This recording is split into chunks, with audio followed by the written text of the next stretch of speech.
Hi. I'm incognito. I'm in disguise because I didn't want to shock you all at once. So I'm going to do it gradually. So here I go. Today is the 15th and I had plastic surgery done on Friday, the 11th. I was supposed to be released the same day, but it turns out that my platelets were low and that I was bleeding heavily, so the doctor decided to keep me in the hospital overnight for observation. The process, it was really smooth. You know, it's like God just held me in his hands and he took care of me. From the time that I got to the hospital, everyone was beautiful. They treated me like a baby. The anesthesiologist, he knocked me out. I didn't come to until 4 o'clock. I went under like at 11 o'clock in the morning, and by the time everything was done, it was like 4 o'clock. That's when I woke up with my doctor by my side, and he told me that I had bled a lot during the surgery, and that he decided to keep me overnight. I didn't care what they did with me at that point because I was stoned. So whatever. So anyway, they put me up in my room. I don't even remember getting to the room. I just remember getting up there like um it must have been like at 5 o'clock, and then I passed out again, and then I woke up the next day. No, that same night when I got up to my room, I was starving. I was asking for food because I hadn't eaten anything from the night before. So I insisted that they feed me. They said that they couldn't feed me because of the anesthesia, that they hadn't gotten the clearance from the doctor. I said, I don't care. You check my doctor down. You get the clearance. I'm hungry. Anyway, long story short, I did eat. They brought me a nice meal. And then I was just stoned from the anesthesia.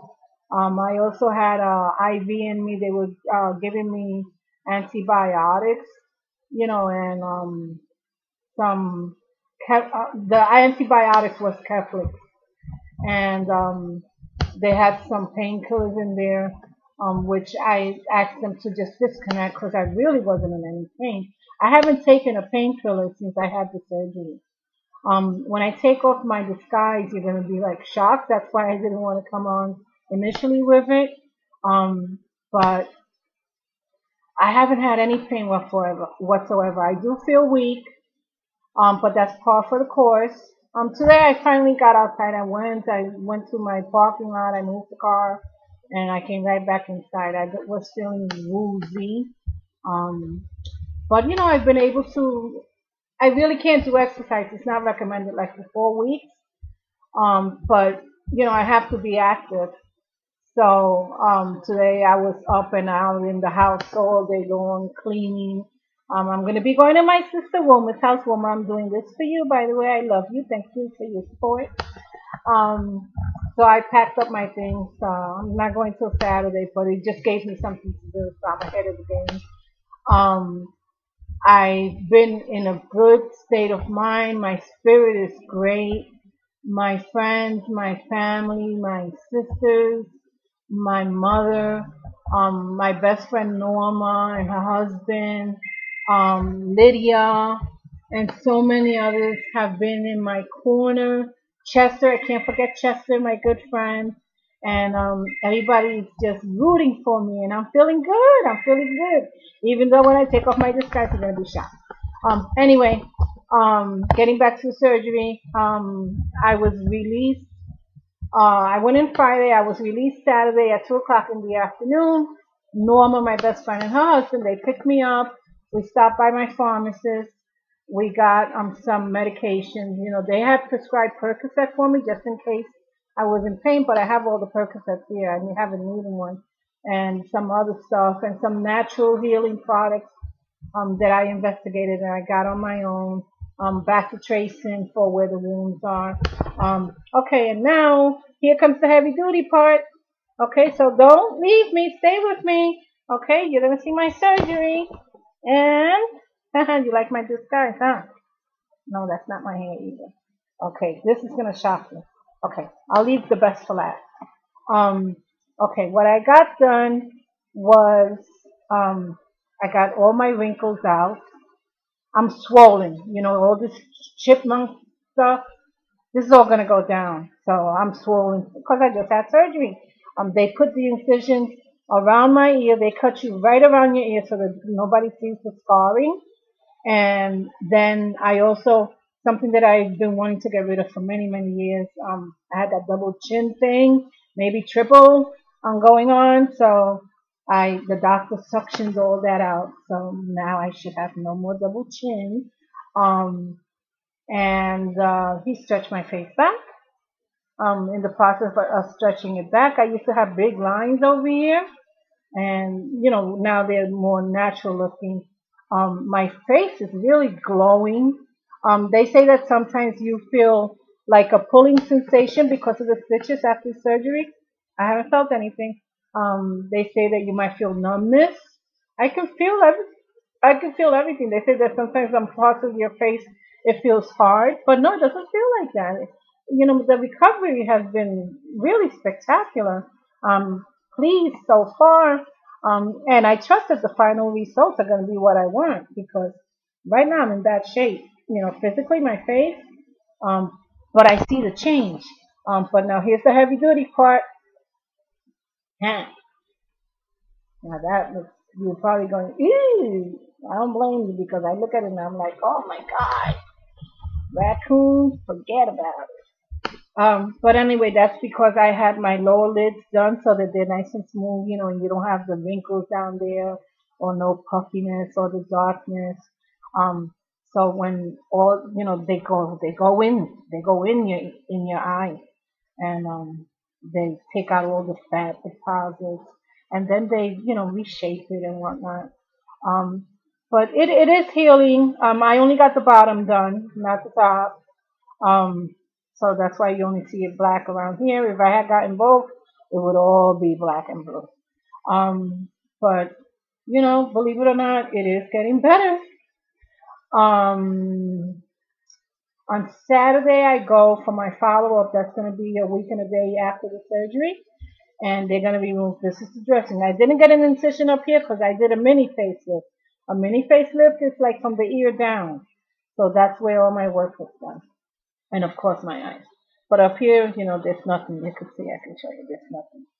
That's just to hold everything in place. This is my dressing. Underneath my dressing, they put antibiotics and everything so that I don't get infection. Um, and well, what I could see that's very apparent is the swelling. But no pain. I feel weak. I can't, I can't run a marathon. I probably can't even run around the corner. Because I'm recovering, but I feel okay. And every day I'm feeling better. Like today I went outside and I actually did a little bit of walking. It's kind of hard when you're incognito. I had on, my avid looking thing. And that's not the most comfortable thing.